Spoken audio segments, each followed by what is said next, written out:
हे महत्त्वाचं. जर समिती शासनाने जाहीर केलेली आहे तर समिती आणि प्रशासन या दोघांच्या माध्यमातून समिती चालेल. प्रशासकाला याच्यात हस्तक्षेप करण्याचा अधिकार नाही.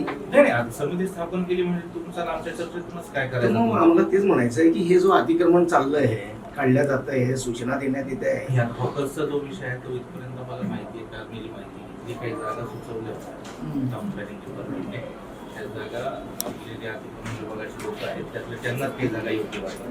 2-3 जागा त्यांचं म्हणणे की योग्य आहे की आपण काही लोकांना शिफ्ट करू शकतो. कारण शिफ्ट केलं तर तुम्हाला ज्या जागेवरून बाजूला शिफ्ट करायचं आहे तर तुमचं हे चाललं पाहिजे ना, बिझनेस पण चालला पाहिजे. तर शिफ्ट करून उपयोग नाही. तर त्या जागांची लिस्ट घेतो, ठाकूरला सांगतो, आपण प्रत्यक्ष एक दिवस बघू.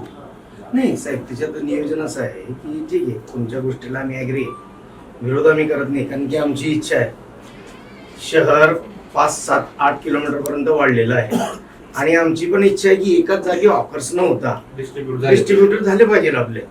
पण आजच्या परिस्थितीत आपल्या नियमावलीनुसार नियमावली कुठेच नाही, कागदावरती पण नाही, सूचना पण नाही समितीला, आणि परस्पर कारवाई होते. मग हा प्रकार योग्य नाही. मी ठाकूर सोबत बोलतो, आपण प्रत्येक मीटिंग तुमच्यातली 2-4 लोक पहिले तर आम्ही येतो किंवा तुम्ही येते, काही अडचण नाही.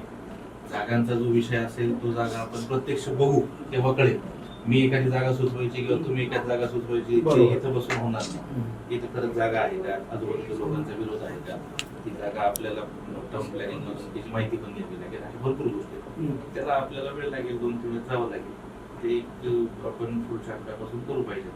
मी ठाकूरला सांगून एक मीटिंग लावतो. ते साहेब ठाकूर आता बोलून घ्या 2 मिनिटं. का बघा ते बाजून स्वतः ते सांगतायत का बाजूस नेहमी कंटिन्यू रात्री दोघे टायमाला कारवाई करणार, बरोबर. आता सकाळी नाश्ता धंद्यावाला असं संध्याकाळी पावभाजी वगैरे, हा तो विषय नाही. कायद्यानुसार समिती स्थापन झालेली आहे आपल्या समजा टाउन प्लॅनिंगला. आता आपण लोक आहेत, आम्ही 8 लोक, आयुक्त साहेब, परस्पर आयुक्त, महापौर, प्रशासक म्हणून यांना अधिकार आहेत का बघ तेवढे? काही नागरिकांच्या तक्रारी आल्या असतील त्या संदर्भात त्यांनी काही सूचना केल्या असतील, आपण ते बघू. पण सर आमचं काय म्हणणं आहे, नागरिकांना अडचण होत असेल तर तिथं काय करता येईल ते तुमच्या हातात आहे. नागरिकांच्या तक्रारी आम्ही मान्य करतो, पण आम्हाला पूर्वसूचना द्या ना. द्या, पूर्वसूचना द्या. आता काही ठिकाणी जर तोडून खुर्च्या तोडून विनाकारण म्हणजे काही करायचं आणि कारवाईला आमचा विरोध आहे. ते तर तुम्ही कधी सांगा मला. ते डायरेक्ट खुर्च्या असं तोडून कुलप तोडून डायरेक्ट सामान फेकून देतात. असा काय प्रकार? खाद्यपदार्थाचे नाशवंत आहे, ते उचलून नेलं तर ते त्याचं डबल नुकसान आहे. कारण तो पदार्थ तो दुसऱ्या तो खराब होणार आहे. तर तुम्ही आम्ही प्रशासनाच्या सहकार्याशिवाय नाहीये, प्रशासनाला आम्ही हवं तेच सहकार्य करू. विषय फक्त एवढा की आम्हाला पूर्व सूचना द्या. हवा 2-4 दिवस लावणार नाही, जोपर्यंत काही उपाययोजना होत नाही आम्ही त्याचंही नियोजन करू. तोपर्यंत तूर्त कारवाईला पण आता चालू असलेल्या कारवाईतला राजकीय हस्तक्षेप थांबवा. नाही तर अन्यथा काय आहे, आमच्या आम्ही ज्या तयारीत काय कोणाचाही नगरसेवकाचा पोरगा, आजी नगरसेवक, माझे नगरसेवक, जिल्हा प्रमुख, कोणीतरी समिती बनवली त्याला विश्वासात घ्यायला पाहिजे. आणि आम्ही महापौरांनाही ते सांगितलं की आम्हाला विश्वासात घेऊन काम करा.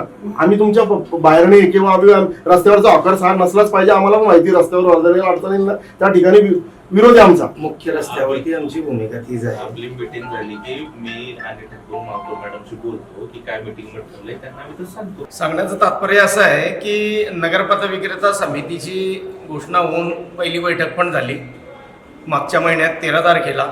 त्या अनुषंगाने पॉलिसी ठरलेली आहे.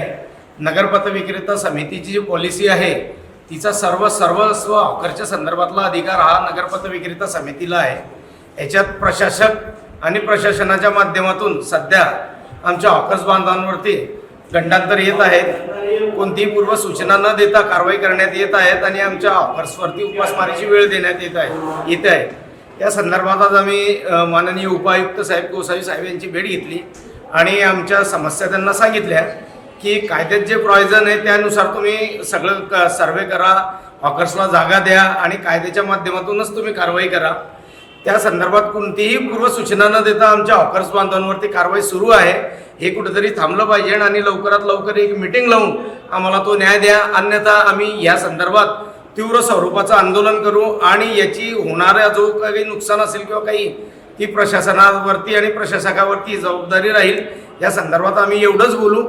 मी विशाल किशोर पाटील, शहर पथविक्रेता समिती सदस्य. मागील 2 ते 3 दिवसापासून जळगाव शहरामध्ये फेरीवाल्यांवर जी अन्यायकारक अशी मोहीम राबवण्यात आलेली आहे त्याचा आम्ही तीव्र शब्दात निषेध करतो. आज त्या संदर्भात उपासमारीची जी वेळ आलेली आहे हॉकर्सवर, त्या संदर्भात आम्ही माननीय अतिक्रमण उपायुक्त श्री गोसावी साहेब यांची भेट घेतली. त्या संदर्भात त्यांना निवेदनही दिलं आणि काही मागण्या आणि काही सूचना आम्ही त्यांच्या निदर्शनास आणून दिलेल्या आहे. जळगाव शहर महानगरपालिकेमध्ये शहर पथविक्रेता समिती ही अस्तित्वात असताना माननीय महापौर, उपमहापौर आणि उपायुक्त हे विश्वासात त्या सदस्यांना न घेता, पूर्वसूचना कुठली न देता शहरामध्ये बेधडक अशा प्रकारची कारवाई करतात. याचा आम्ही निषेध आज त्या ठिकाणी नोंदवलेला आहे. आमचं म्हणणं एवढंच आहे की समिती सदस्य असताना, समितीच्या अध्यक्ष असताना या 20 लोकांचा कुठलाही तुम्ही विचार विनिमय न करता असा तुम्ही एखादा निर्णय तुम्ही घेऊ शकतात का? तुम्ही कारवाईचे आदेश देऊ शकतात का? तर आम्ही त्याला नाही असं सांगतो. कारण कायद्यामध्येच ते लिहिलेलं आहे की फेरीवाल्यांच्या संदर्भात कुठलाही निर्णय घेताना हा निर्णय घेण्याचा सर्वस्वी अधिकार हा फक्त टाउन वेंडिंग कमिटीचाच असणार आहे. त्याचा आम्ही निषेध करतो की उपायुक्त साहेबांनी सांगितलं की हॉकरची एखादी वस्तू लुडगाडी उचलून आणायचे, ती दंड भरूनही लवकर परत करायची नाहीत. हे कायद्यामध्ये नमूद केलेलं आहे की जर माल नाशिवंत असेल तर तो सेम डे त्याच दिवशी त्या फेरीवाल्यांनी मागणी केल्यानुसार तुम्हाला त्वरित त्याच दिवशी सोडण्यात यावा. त्याच्यानंतर जर ती वस्तू नाशिवंत नसेल तर त्याला एक तुरळक प्रमाणात कायद्यामध्ये दिलेलं आहे की फेरीवाला समिती जे ठरवेल त्याचा तेवढा दंड करून ती वस्तू त्याला परत करण्यात यावी. त्याच प्रकारे ह्या समितीचा हा जो दर्जा आहे हा स्थायी समितीच्या बरोबरीचा असल्या कारणाने कुठलाही निर्णय घेताना, हॉकरच्या बाबतीत कुठलाही निर्णय घेताना हा निर्णय घेण्याचा अधिकार हा फक्त त्या फेरीवाला समितीलाच आहे, एवढं आम्ही सांगू इच्छितो.